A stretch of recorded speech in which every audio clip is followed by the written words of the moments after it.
you're it. That's right, we're going to do this old-fashioned tag video. I'm going to put some stank on it. Now, these videos got real predominant in the RPG community for a while. I used to do loads of them.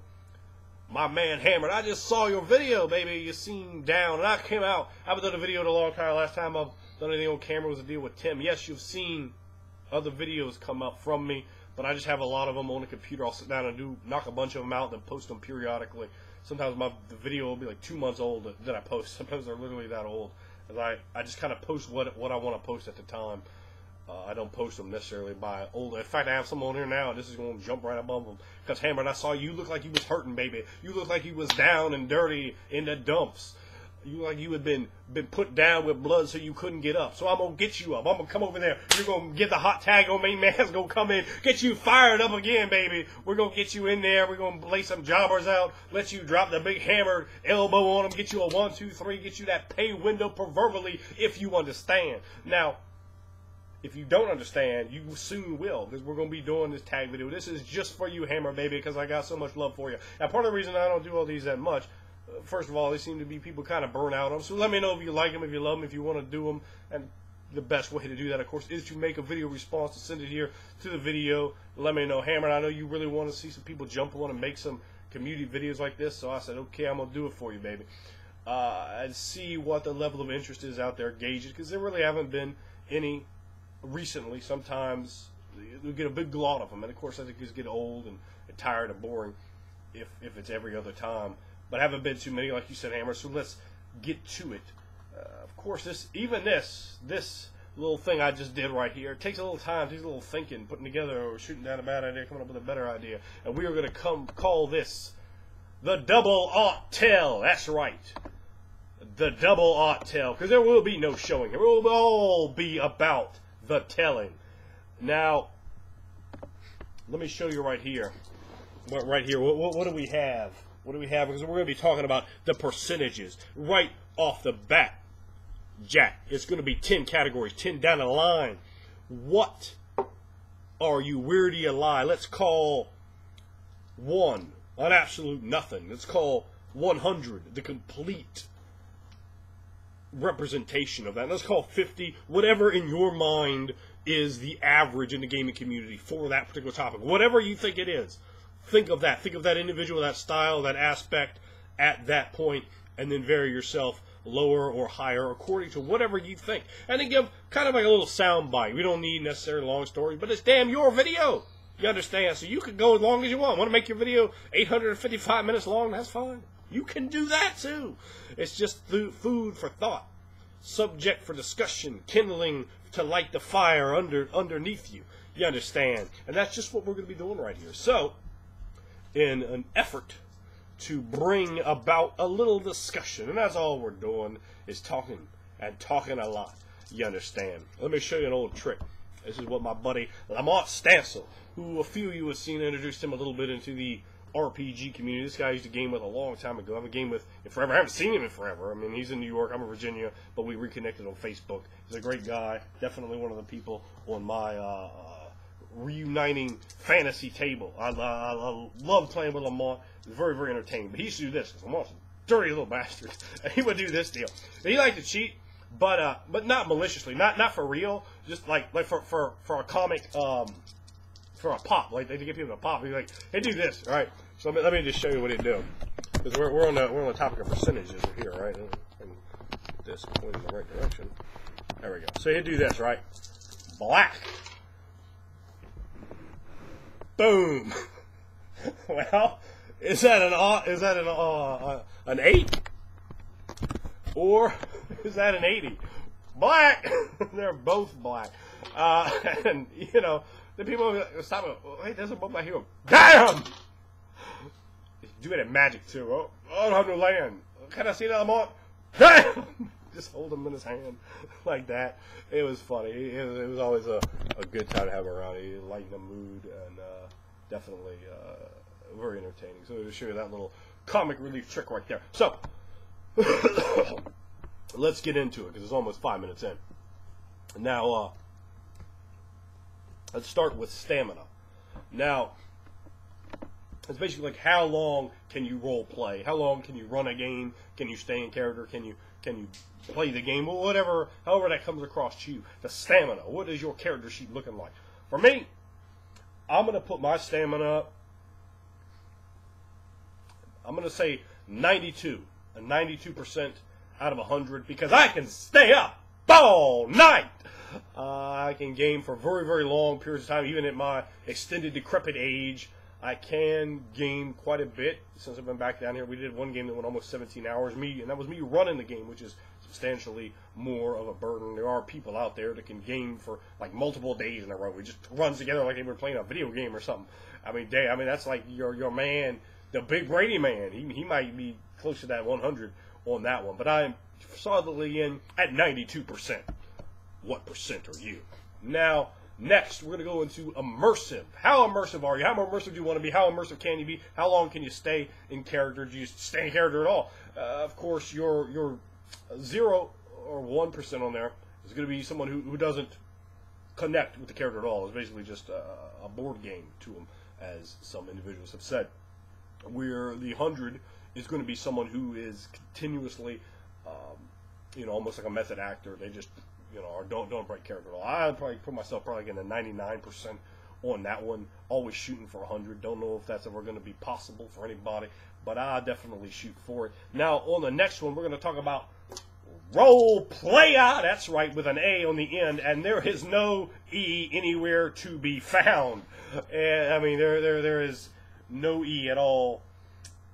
We're talking about ROLL-PLAYA. That is a role player. The person who just is there to roll the dice. They love to roll the dice. They love to hack and slash, to cut things open, to get that treasure, to get that treasure, to get that treasure, to get that treasure, to kill that orc, to get that XP. One. That is absolutely not my style.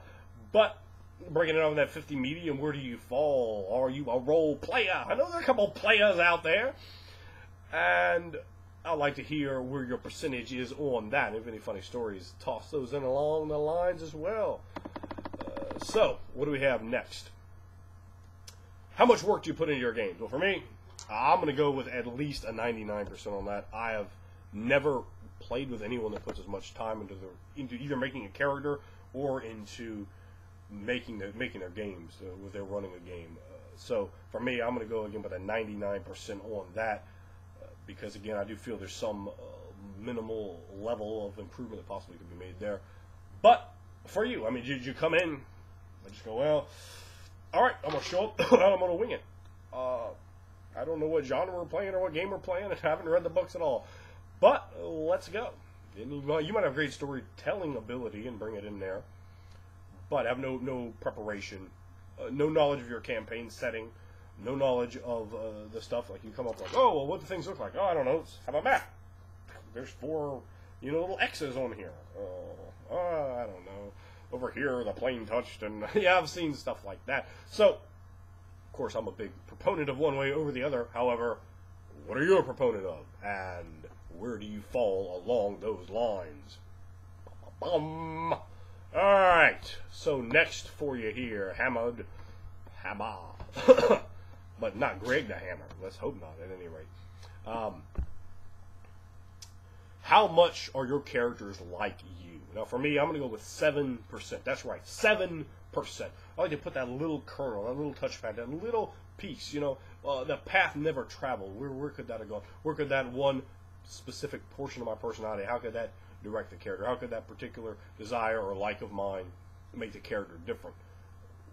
Whereas I've seen people, so I think that's a good thing to help you more fully be able to build a psychology around that. Now, it's usually actually something that's more towards the middle or end that goes into my character creation process. It's not a beginning thing, although I just kind of made it sound like that. But I find that to be very helpful, particularly in explaining to other people. And I don't always put any of myself in a character, and I certainly don't play myself. I've never had a character that was me.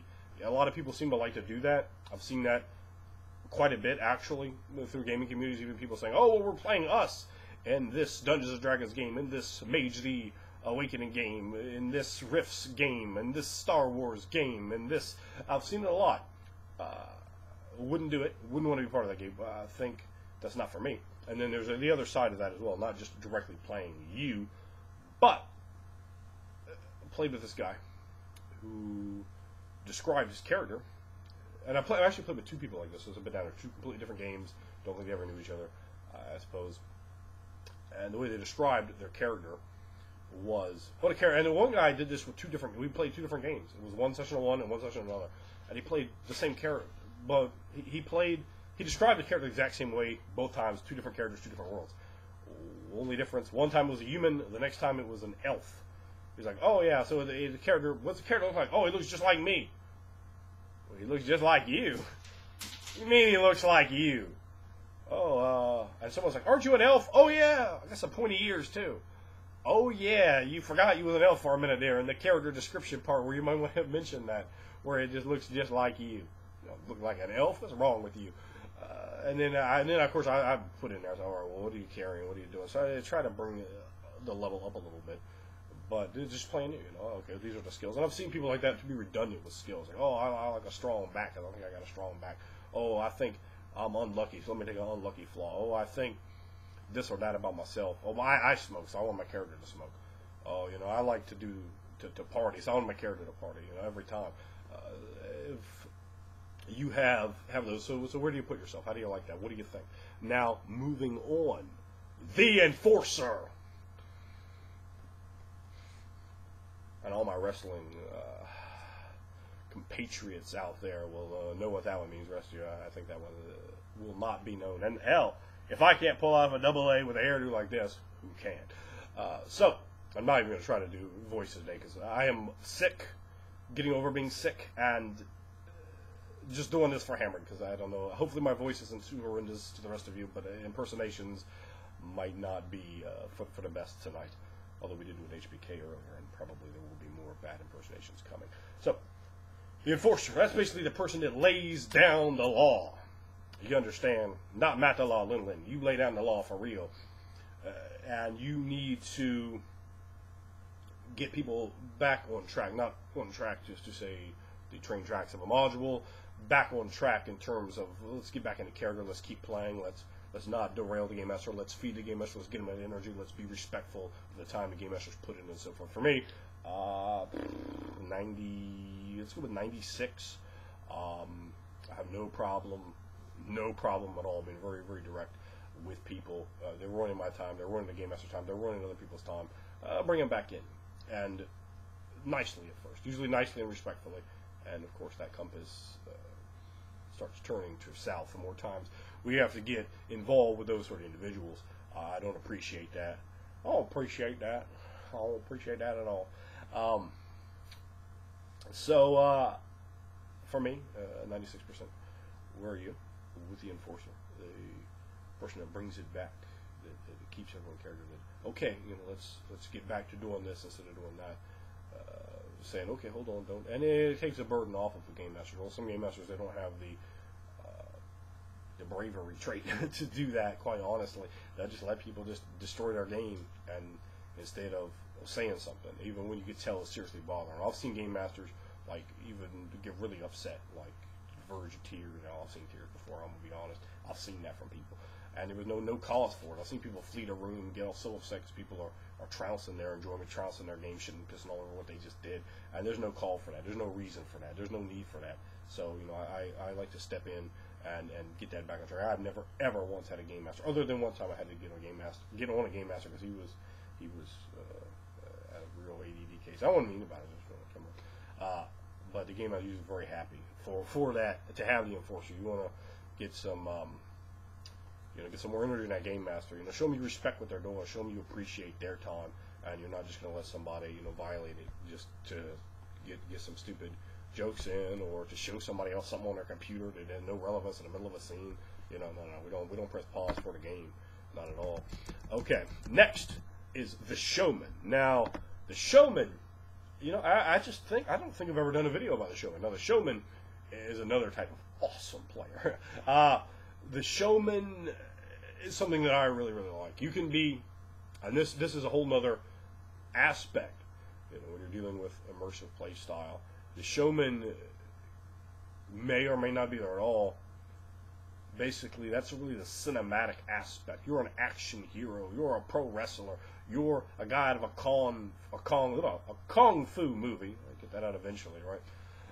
You're a swashbuckler out of the Three Musketeers, or a superhero out of the pages of DC Comics. All of these type of guys, you're there for the flair, for the drama, for the flavor, not for the, oh, I hit him with my sword for 8 points.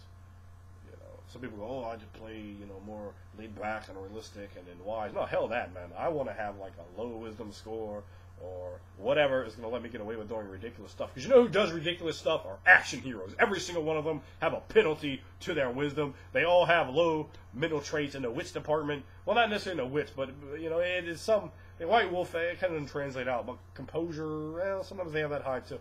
So, but in your Dungeons & Dragons type settings where you have something like a wisdom, they're definitely low on that. Well, let's go in there, blow the building up while we're standing in there, and we have all the people trying to say, well, wait a minute, that doesn't seem like a good idea, and if it wasn't scripted for you to get out of there, you would have died from what you just did. Let's run our car head first into his. Makes for an interesting scene, not so much for the wise sort of play. However, you can kajigger, use that word, kajigger your character in a way where you can actually statistically explain me, do this. Well, I don't have no damn sense. Look, my character sheet says I don't have no damn sense, plus I have a high charisma. That's an action hero. No sense, high charisma. No sense, high charisma, probably a high base attack bonus. Let's just be legitimate about that for a minute, but not necessarily. So when you have those ideas kind of coming together, with the showman, you can really put those thoughts out there. For me, the showman, 99%. I love cinematic style play. I love it. It's dramatic, exciting. It pushes the pace. It gives the game master energy. You can feed them. They can feed you. And I try to tailor the type of showman I'm going to do to the type of game master I have. If we're playing, I'm not going to sit there trying to pull out, pro wrestling moves. If the game master has no idea what I'm doing, so I'm like, well, it's kind of cool, but I don't picture that. Well, conversely, however, if they do, that's a whole nother match. Now, let's talk about the fumbler. The fumbler, we talked about in videos before, is used for players as well as game master. For the game master, the fumbler is just a guy who really can't get it aboard.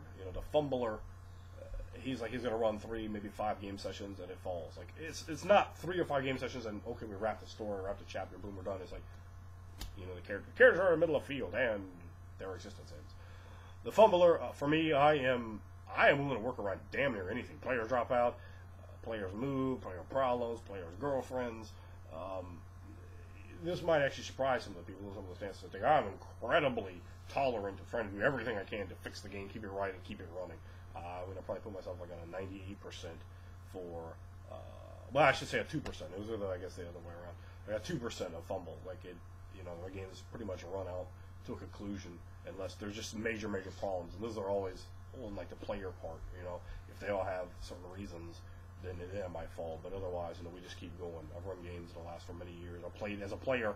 As long as the game doesn't suck, I'll stay around, man. If I'm enjoying myself, I'll play the game that lasts 7 years. I've played 2 games that last over 4 years with the same characters, So for me, that's what I aim to do, is keep it up for a good long while. Now, the bard. The bard is a guy that loves to have the pictures, whether they're drawn or shown. He loves to have the music, use the music in the game. I am like a 90, I'm going to say 97%er on the bard because I love to use pictures. I'll have pictures laid out of all my stuff. I'll have music for all my scenes. I like to play music in the background as well, but then, pick it up on other scenes. I like to have theme music for my characters, for both my major NPCs and for all, of course, every PC gets their own theme music as well, which I'll carefully pick out. And kind of use that also to sort of tailor stories. There was a song about, and might even give them a little extra little piece. Like, wait, what's he trying to tell me? So we get a little subliminal on that as well. Where are you? The bard. Now, last is going to be the challenger. How much do you like to challenge yourself? How much do you grab that new setting, take that new game on, educate yourself in a new way, play those colossal NPCs. You're going to jump in and role play a devil or a god or a strange alien demon. Will you play that odd nymph or take on the challenge of a romance and a family arising bring on those dramas, love triangles, and so forth. All these complexities of role playing, because the nuanced, complex role playing doesn't just lie in playing perhaps difficult to play things like a god. It can lie in the most simple and mundane of tasks of being able to really breathe life into a tavern or a marketplace scene, which are done to death in role playing games. But if you can breathe life into the small deficiencies, so forth, all of a sudden that could be the same thing in challenging yourself, even in the mundane, the pedestrian. For me, I would put myself probably like a 96, 97 on that one, because I really love to bring whatever. Like, well, I can play that. I can play anything. The only reticent thing there is I don't necessarily run as many different genres. I like fantasy and horror. I'm not going to run a pulp western game. I'm not going to run although I might run some Deadwood. Who knows? Who knows? But I kind of stay in that, and that's the only reason I wouldn't give myself like a 99, because I do stay. But even in that, I've done so many different things. I've done science fiction stuff as well, and I've done some superheroes. So I've done a good number of things, and I'll take on a new deal. I have a particular love for the sort of the merger point of fantasy and horror where they hit together. I like both of them. I like both those ingredients in my meal plan. You understand? So that is it. That's it. That is just for you, Hammered. So hit it in with the video response tag. Let me know. We didn't show, we told, and I want you to tell too. Hit it back with the video response. We're improving for everybody, and we'll just kind of get a little community deal going here. If there's any interest, if there's any fun, if it's fun for you, let me know. I picked out just some categories that I thought were kind of all over the place, so everybody kind of play. I'd be like, oh, I'm a 8% on that. I'm a 93% on that one. Wherever you think you are, it's not a kind of test or anything. Just throw it down or whatever seems amusing to you at the moment, because after all, it's all about amusement, isn't it? So there we are. I have been your main man. It has been your pleasure.